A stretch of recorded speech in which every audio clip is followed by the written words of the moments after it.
today I'm here with the guys, StonePark. They're one of Nigel Pearsons' favourite local bands, apparently, and we thought we'd come and have a chat and get some of their interesting thoughts on the up-and-coming season and some of their memories from games past and present. Kev, how long have you been a Leicester fan? Since I was about 7 or 8, so about 20-odd years. 20 years? Sounds a little longer. So you'll remember back to Filbert Street days?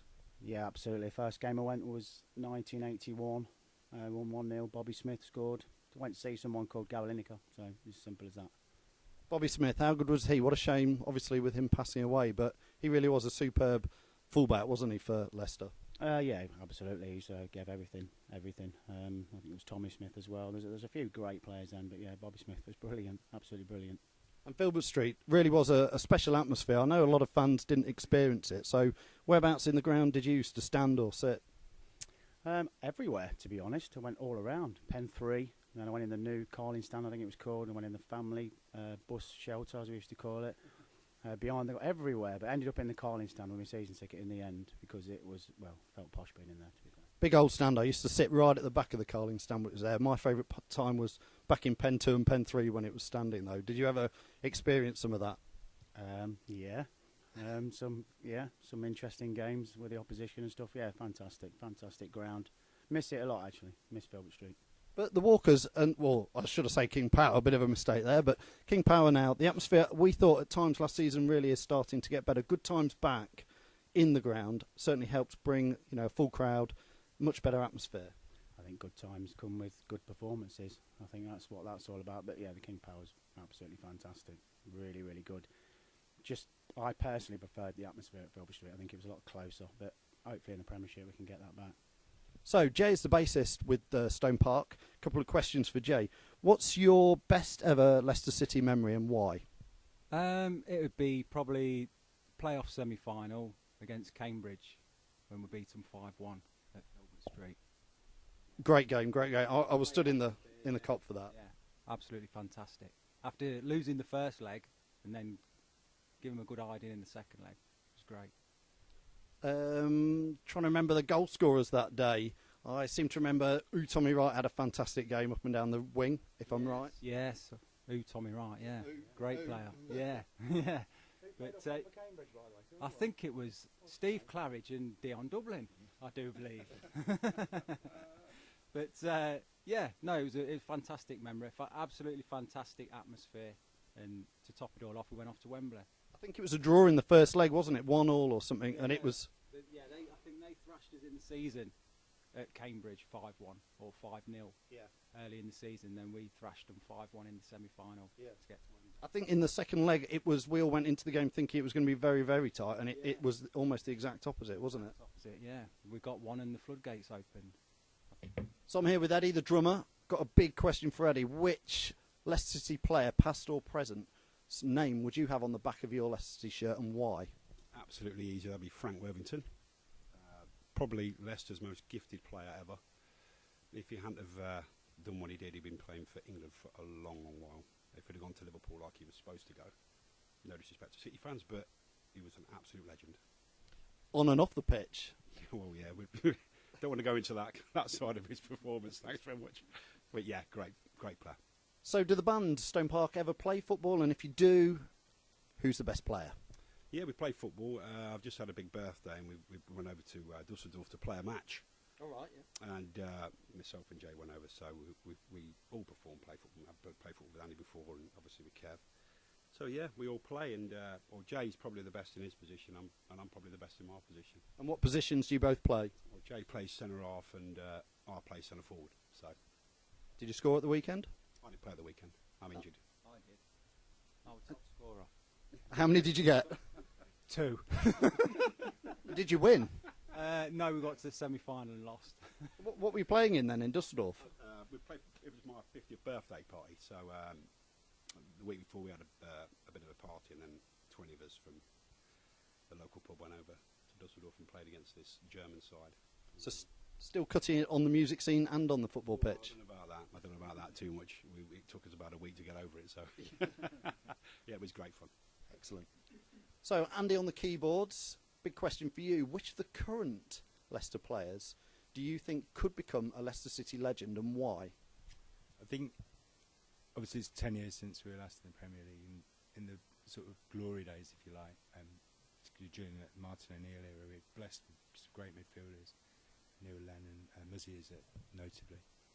And I think this time we've got potential in Carl Drinkwater and the French lads, Knockaert and Merez, to really create something creative and dynamic in midfield. And I think that if we do well this season, it will be because those players particularly perform.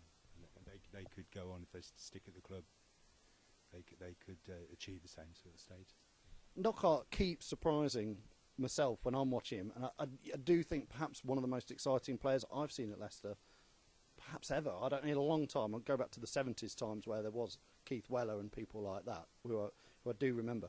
But Knockaert has been sensational at times. Some of the skills are sublime. But then Merez has come on, and I'm wondering, in the Premier League, is he going to be even better than Knockaert, or is it going to be a competition between the two? Absolutely. I mean, they're both very young, and obviously Merez, he played for Algeria in the World Cup. We saw him kick a ball there on the sort of world's biggest stage, just about kicked a ball.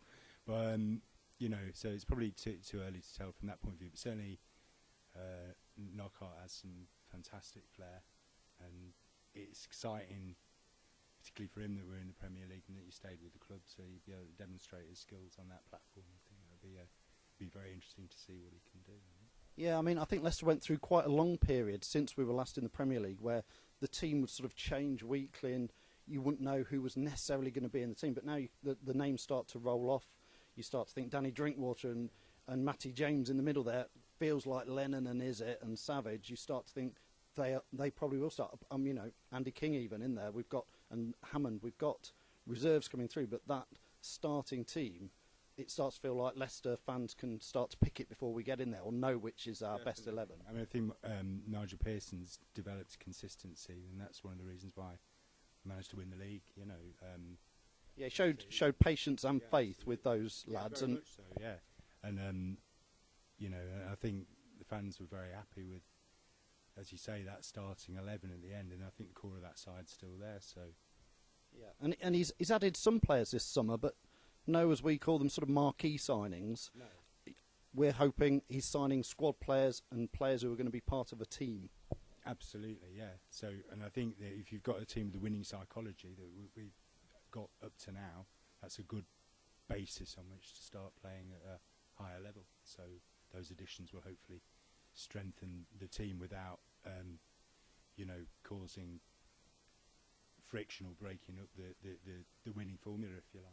Yeah. So if I had to push you to pick one player out of the current crop who you think in years to come we'll look back and go, that was the player of this era of the first Premier League season of many, who would you go for? It's a hard question because obviously everyone's important in their own position. You know, but I'll stick with Anthony Knockaert because I think that if he stays at the club, he's a player that will continually excite and inspire people, and hopefully carve up the opposition for many a week to come. I don't think anybody would disagree that he's got every chance of becoming that player. And to end with, I'm with Graham, the Mardy Arse guitarist, who doesn't support Leicester much, but Football in general, sorry, not just Leicester. Football in general. really Mardy Arse, you see. But Graham's going to tell us a little bit about Nigel Pearsons' 50th birthday party bash they played, some of the Christmas bashes as well. What wild stories have you got of Leicester City football players for us, Graham? Not many, really, except we had fish and chips at Nigel's 50th. Fish and chips? Fish and chips. Wild. There was a van turned up, and it was fantastic. Fish and chips for everybody, for free. And what were the players getting up to? Not a lot. Not a lot, or you can't tell us? Eating fish and chips generally, but that's about it. Eating fish and chips? That doesn't sound like Premier League footballers' rock and roll lifestyle. We're quite well behaved, to be honest. Same as at the Christmas do as well, at a pub in Leicester. Quite well behaved. Okay, excellent. Really drinkers. None at all? Well, I didn't see much of it, but maybe they are. We've seen stuff on YouTube. I wasn't there, I don't think, but... So, Kev, StonePark, when are they next playing in Leicester, and when can the fans come and see you? We're back in Leicester at the Leicester Academy, at the O2 Academy on the 13th of September. We're guests with the moderators, so it'll be a fantastic night, and it's only £10 a ticket, so absolute bargain to Leicester's best bands. Brilliant. Where £10 a ticket, that sounds like great value from what we've heard and seen tonight. Where can fans get their tickets from?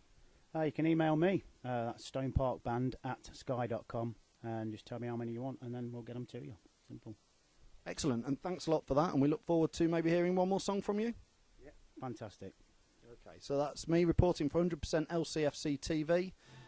Here with Stone Park. It's been interesting and entertaining, even with Graham. Look forward to seeing